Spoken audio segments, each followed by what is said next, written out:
आनंद आ जाए। आगे डॉक्टर साहब आप फिर जैसा कहेंगे वैसा बहुत बहुत शुक्रिया, उचित बहुत रहेगा। बहुत जी जी, बहुत बहुत शुक्रिया आपका। साथियों, हमने अभी तक जो बातचीत सुनी है वो हम लोगों ने अभी छिंदवाड़ा, रायसेन, सिवनी, उसके बाद इंदौर, रीवा, बैतूल और हरदा, हमने अभी 8 जिलों के साथियों की बातचीत सुनी है। मैं राजेश पटेल जी से अनुरोध करूंगा कि वे अपने विचार यहाँ पर रखें। राजेश पटेल जी।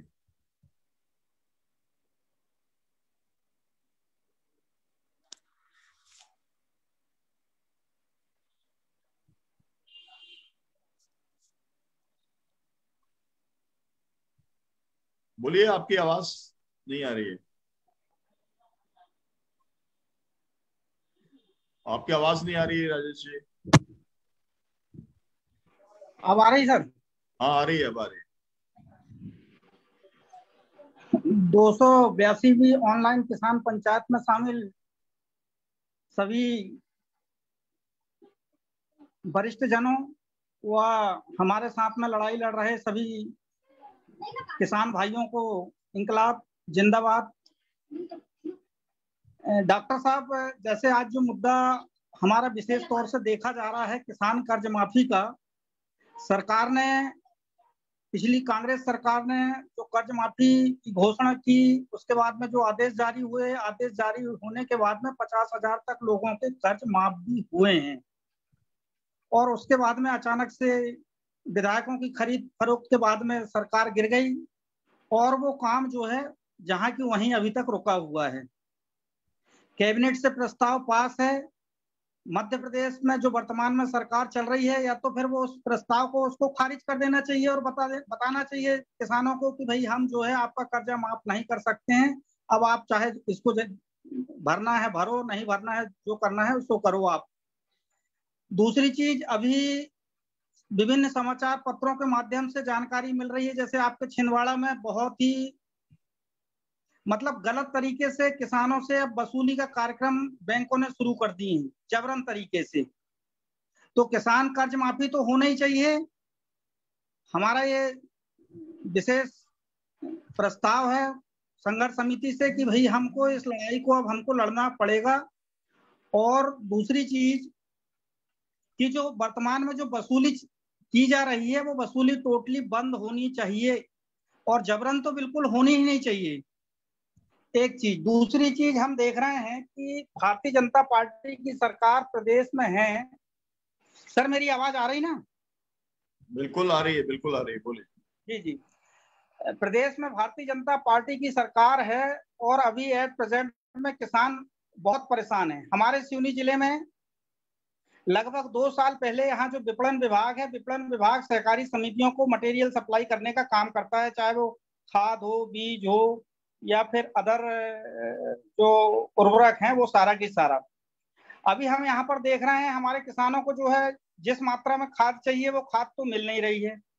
दूसरी चीज, यहाँ पर एक अधिकारी हैं जो अभी संविदा में है, विगत 4 से 5 साल लोगों की बड़ी भयंकर शिकायत आती है, उसकी मैंने मेरे द्वारा खुद भी शिकायत की गई, लेकिन उस पर किसी भी प्रकार की जांच नहीं होना, जबकि विभाग ने उसको 2 साल पहले ही 3 करोड़ रुपए के मतलब आरोप सिद्ध कर चुका है विभागीय जांच में, और उसके बाद में वो व्यक्ति पद में बना हुआ है और अपनी मनमानी कर रहा है।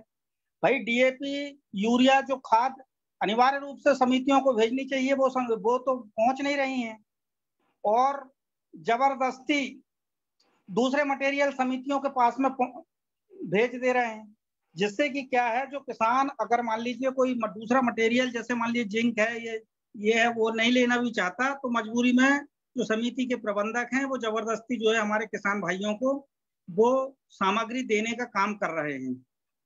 क्योंकि किसान बेचारा लाचार होता है, उधारी में उसको सामान मिल जाता है, तो मजबूरी में उनका 4 बोरी डीएपी के साथ में आपको 1 बोरी 50 किलो का आपको जिंक का पैकेट लेकर के जाना पड़ेगा, जबकि उसको अभी आवश्यकता डीएपी की है और उसको दे रहे हैं क्या, जिंक। तो ये तो सभी जगह मैं समझता हूँ कि इस प्रकार की अनियमितताएं शासन प्रशासन में चल रही हैं।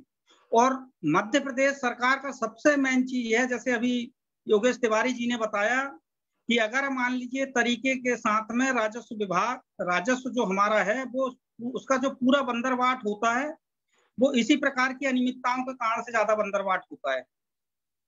ये सरकार वास्तव में किसानों के लिए बेरहम सरकार है। 3 किसान विरोधी बिल, न्यूनतम समर्थन मूल्य, इससे तो पहले ही किसान परेशान हैं।